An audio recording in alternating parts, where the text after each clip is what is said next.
already in your brain. It's not that they are causing it directly.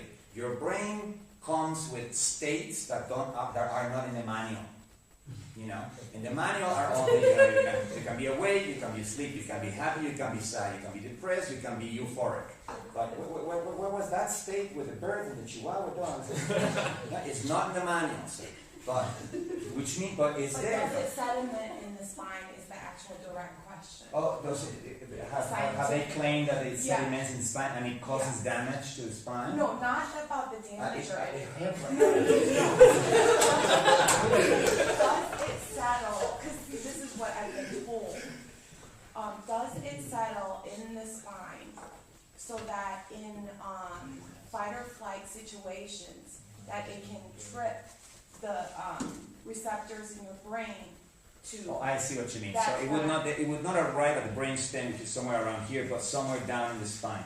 I can believe that because the spinal cord is basically the main cable, right? Transmitted most of the information, like the broadband cable in your body. The one that transmits the most information. If you damage it, you go paralyzed. If you damage it, you lose control over lots of things. So I can imagine that it would, but again, it's tiny little quantities, which means that it is not causing directly the state, it's just triggering a state that is already there and that can be triggered by yoga, that can be triggered by a variety of other means that may be safer or may be, less illegal. Wasn't that the purpose of the Kundera, to prepare you for that state, do special diet and sweat lodge? Well, that is true too. That is true too. Normally, teenagers in the Western world do acid and mushrooms in a very careless way.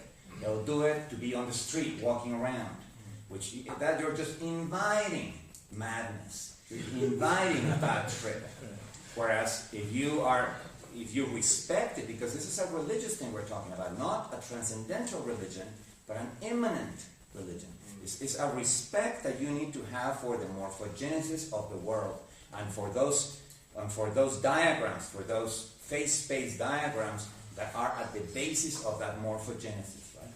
But as an artist, it's very important that you acknowledge it, that you admire it, and that, as I said with Fray Otto, partner with it, so that your art doesn't come just from you; it comes from a partnership with that morphogenetic work. Right? This type of trips help you develop that relationship, that symbiosis with material systems. Okay, but let's go back a bit to philosophy for this.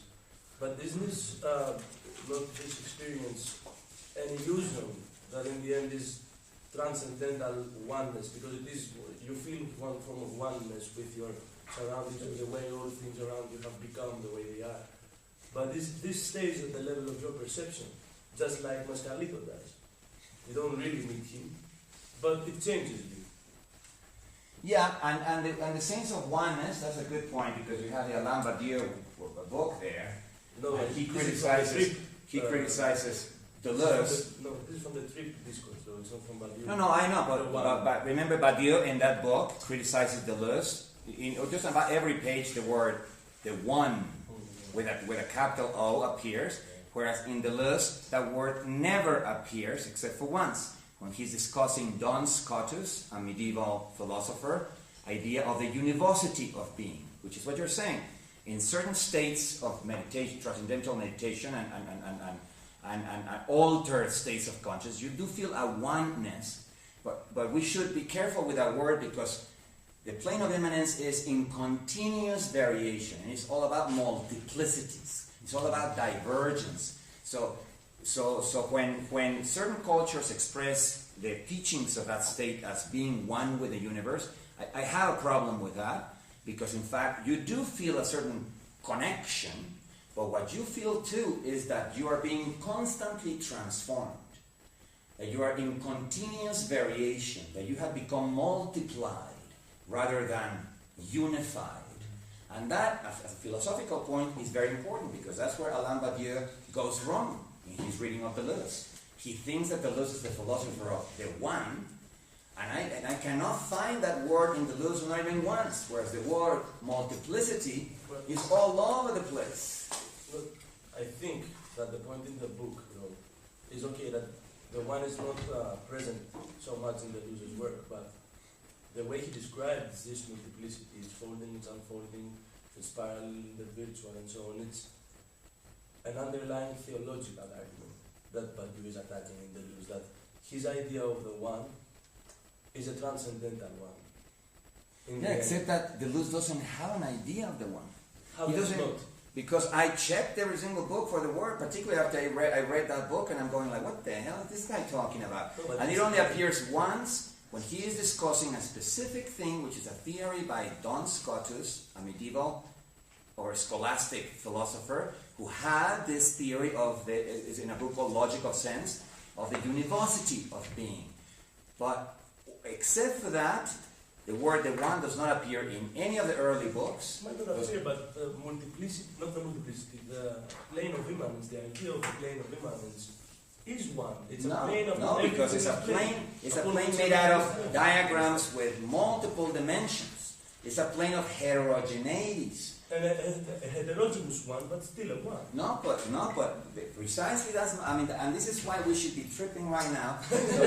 So that I could be pointing to you right now. Do you feel like a one with the universe? And you would be going right now. No, man. In fact, take me to the doctor because I'm breaking apart in a schizophrenic lines of flight on all directions. You never, ever see the one when you're tripping. No, that's a different thing, though. You Whether see, it or on not. the other hand, you see the incredible divergence of everything. And that is one of the things that makes you freak out, because when you are raised Catholic or Christian, you're accustomed to the idea that God made us to his image and semblance. And therefore you expect that when you see the spiritual plane, you're going to recognize yourself in it. It's going to look like you. It's going to be a resemblance. Whereas what you see is this impersonal plane that doesn't give a damn about you, that couldn't listen to your prayers, that doesn't have anything to do with anything human, and its inhumanity is chilling. You know, you need to get used to it, and the closer you get to it, the more multiple you become. So that you never arrive at that point being the same guy that left at the beginning of the journey. When you arrive, you're entirely different. It's all about multiplication and divergence of differences. But isn't the plane of immanence a singular reality made up of multiplicities? I mean, that's what he's kind of presenting. Singularly Well, presented. That place, Look, forget about when we're tripping It and seeing the differences. looks but as a that singular place- reality when you draw it the way I drew it. You know, a little square, a little rectangle Sure. here. But in reality, once you begin seeing all the divergent, all the vortices and divergent points, the last word that comes to your mind is unity. It doesn't have any But if you unity were able to see it all whatsoever. completely, it would be singular. What about Right? infinite? No, but remember that, okay, now let me just correct one terminological thing here. The word singular has two meanings.